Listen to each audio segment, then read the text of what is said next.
In Aleister Crowley's great work called The Temple of Solomon the King, there is a series of chapters describing all the various points of view towards, shall we say, spirituality in general.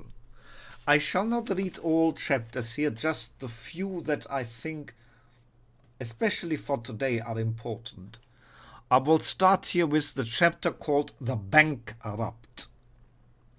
It describes basically the mindset of the person who has lost faith, the non-believer, the atheist, the one who in despair has given up his belief in the divine. The Bankrupt. Oh, where are the terraced gardens of Babylon, with the mighty groves towering among the clouds? Oh, where is the sun-god of Rhodes, whose golden brow was wont to blush with the first fire of dawn, whilst yet the waters at the feet were wrapped in the mists of night? Oh, where is the temple of Ephesus, and those who cried unto Diana? Oh, where is the gleaming eye of the Pharaoh, that shone at the star of hope over the wild waters of the sea? Children of monsters and gods, how have ye fallen?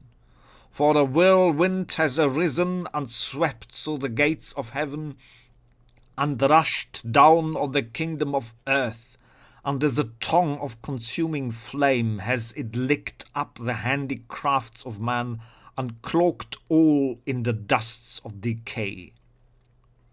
A yoke has been laid on the shoulders of the ancient lands, and where once the white feet of Semiramis gleamed among the lilies and the roses of Babylon, there now wild goats leap, and browse the spark rank grass with sprouts in tufts, from the red and yellow sand heaps, whose silent memorial mounds which mark the spot where once stood palaces of marble and of jasper and of jade. O woe, woe, for all is dust and ruin. The floodgates of the years have been opened, and time is swept away as a mighty wind the embattled castles of kings with the mud-daubed huts of shepherds.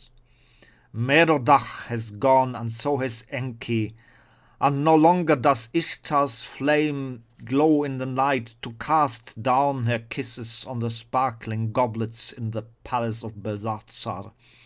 Isis dark-veiled has departed, and Nuit no longer uplifteth the sun-bark with the breath of dawn. O Ammon, bull fair of face, where is thy glory? Thebes is in ruins, O Lord of joy, O mighty one of diadems. The Sekhet crown has fallen from thy brow, and the stench of thy life has departed, and thine eyes are the shrouded shadows of night. Olympus is but a barren hall, and Asgard a land of sullen dreams. Alone in the desert of years still crouches the Sphinx, unanswered, unanswerable, inscrutable, age-worn, coeval as the aeons of eld. Ever facing the east and thirsting for the first rays of the rising sun. She was there when Cheops and Khephren built the pyramids, and there she will sit when Yahweh has taken his appointed seat in the silent halls of oblivion. The fool has said in his heart, there is no God. Yet the wise man sat trembling over the ruins of the past, and has watched with fearful eyes the bankruptcy of splendor, and all the glory of man will fall victim of the usury of time. O God, what art thou, that thou dost abandon the kingdoms of the world, and as a wanton woman her nightly lovers, and that they depart from thee and remember and regret thee not? Yet thou art so vast that I cannot grasp thee, Time flees before thee, and space is as a bauble in thine hands, O monstrous vacancy of vastness. Thou passest me, and I am lost in the contemplation of thy greatness. The old gods slew Ymir the giant, and from his blood they poured out the seas, and from his flesh they dug the land, and rocks were fashioned out of his bones, and Asgard, fair dwelling house of the god, was built from the brows of his eyes, and from his skull was wrought the purple vault of immensity of the heaven, and from his brains were woven the fleecy clouds in heaven. But thou art more than Ymir. Thy feet planted deeper in the root of Yggdrasil, and the hair of thine head sweepest past the helm of thought. Nay, more, vastly more, for thou art bloodless and fleshless and without bones. Thou art nothing. Nothing that I can grasp can span thee. Yea, nothing art thou beyond the nothingness of eternity. Thus men grew to believe in no God, and to worship no God, and to be persecuted for no God, and to suffer and die for no God. And now they torture themselves for him, as they had of yore gashed themselves with flints at the footstool of the god his father, and to the honour of his name and as a proof of existence. Have they not built up great towers of science, bastions of steam and flame, and set a-singing the wheels of progress, and all the crafts and the guiles and the artifacts of knowledge? They have contained the waters with their hands, and the earth they have set up in chains, and the fire they have bound up as a wisp of undried straw. Even the winds they have ensnared as an eagle in a net. And yet the spirit liveth and is free, and they know it not, as they gaze down from their babel of words upon soot-grimmed fields, and felled forest, and flowerless banks on the rivers of mud, lit by the sun which glows red through the hoodest mists of their magic. Yet he who gazes into the heavens and cries aloud within voice, "There is no God," is like a prophet unto mankind, for he is as one drunken of vastness of deity. Better to have no opinion of God than such an opinion as is unworthy of him. Better be wrapped in the black robe of unbelief than to dance for the stinking rags of blasphemy. So they learned to cry, for the children belief, and obedience for us men solitude, and monarchy of the mind, the pandemonical majesty of matter. A Bible on the center table in a cottage popularizes the monarchical imagination of man.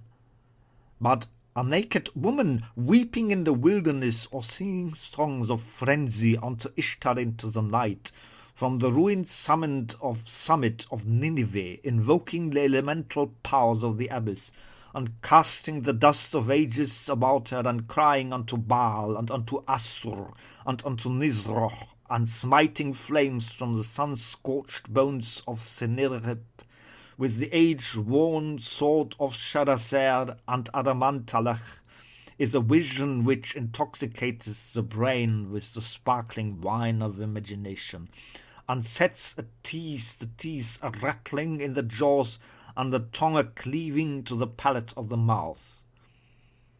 But the bookmen have slain the great God, and the twitterers of words have twisted the squeaking screws into his coffin.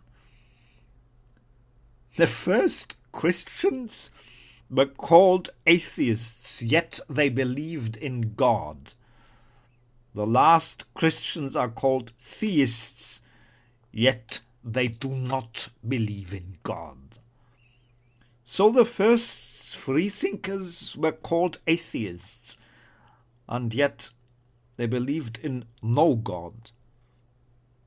And the last freethinkers will be called theists, for they will not believe in no God. Then indeed in these latter days we may again find the great God, that God liveth beyond the twittering of man's lips and the mumblings of his mouth. Filled with the froth of words have these flatulent fools argued concerning God, not as the bard sung of Ymir, but as the cat purrs on the strangling mouth. Since God is the first cause, therefore he possesses existence a se, therefore he must be both necessary and absolute and cannot be determined by anything else. Nevertheless, these wise doctors discuss as if he were a corpse on the tables of their surgeries, and measure his length with their foot rules, and stretch and lop him to fit the bed of their Procrustean metaphysics. Thus he is absolutely unlimited from without and unlimited also from within, for limitation is non-being, and God is being itself, and being is all things, and all things is no thing. And so we find Epicurus walking arm in arm from the temple of windy words, and Anathasius, and enter the marketplace of life, and the throng of the living, that great tongueless witness of God's bounty, and mingle with the laughing boys showering rose leaves, and Doris, and Bacchus, and blowing kisses to Myrtle and Evardis. God or no God, so let it be. But still the sun rises and sets, and the night breeze blows on the red flames of our torches athwart the palm trees to the discomfort of the stars. Look, in the distance between the mighty paws of the silent Sphinx rests a cubical temple, whose god has been called Ra-Harmachis, the great god, the lord of the heaven, but who in truth is nameless and beyond name, for he is the eternal spirit of life. Hush! A sistrum sounds from across the banks of the dark water. The moon rises, and all is as silver and mother of pearl. The shepherd's pipe shrills in the distance. A kid has strayed from the fold. O stillness, O mystery of God, how soft is thy skin, how fragrant is thy breath. Life as a strong wine flames through me. The frenzy of resistance, the rapture of the struggle, the ecstasy of victory. The very soul of life lies ravished, and the breath has left me. A small warm hand touches my lips, O fragrance of love, O life. Is there a God?